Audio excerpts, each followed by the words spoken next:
અને હવે અન્ય સમાચાર વિશે વાત કરીએ। સર્વાઇકલ કેન્સરની રસી મફતમાં આપવામાં આવશે। જી હા, પીએમ મોદી દેશભરમાં વિનામૂલ્યે આ રસીનો શુભારંભ કરાવવાના છે।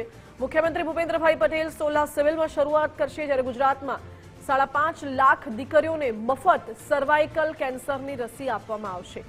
ગત વર્ષે દેશભરમાં 79,000થી વધુ કેસ નોંધાયા હતા।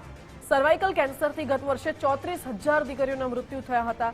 HPV 16 અને HPV 18 પ્રકારની રસી આપવામાં આવશે। આરોગ્ય મંત્રી પ્રફુલ્લ પાનસેરિયાએ વિધાનસભામાં આ અંગેની જાહેરાત કરી છે। આ રસી દીકરીઓને સર્વાઇકલ કેન્સરથી બચાવશે અને લાંબા ગાળે ગુજરાત સરકારનો મહિલા આરોગ્ય માટે આ મહત્વપૂર્ણ નિર્ણય છે। વધુ જાણકારી સાથે સંવાદદાતા નિકુંજ જાની જોડાઈ ગયા છે। નિકુંજ, આરોગ્ય ક્ષેત્રમાં સૌથી મોટી સફળતા અને સૌથી મોટું પગલું કે દેશભરમાં સર્વાઇકલ કેન્સરની જે રસી છે દીકરીઓને મફત આપવામાં આવશે।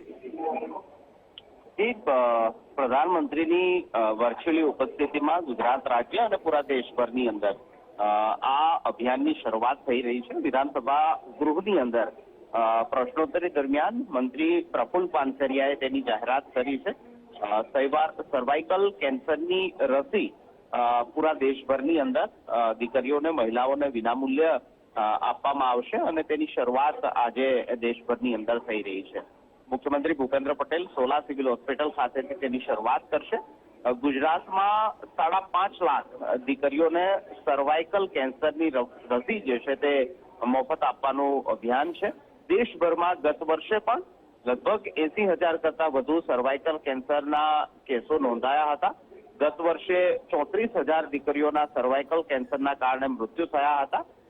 HPV 16 અને HPV 18ની રસી સર્વાઇકલ કેન્સર માટે આપવામાં આવતી હોય છે અને તે દેશભરની અંદર વિનામૂલ્યે આપવા માટેની આજથી શુભારંભ થઈ રહ્યો છે। મુખ્યમંત્રી અમદાવાદથી તેની શરૂઆત કરશે। પ્રધાનમંત્રી પણ વર્ચ્યુઅલી આ કાર્યક્રમની અંદર જોડાવાના છે। જી નિકુંજ, આભાર આપનો।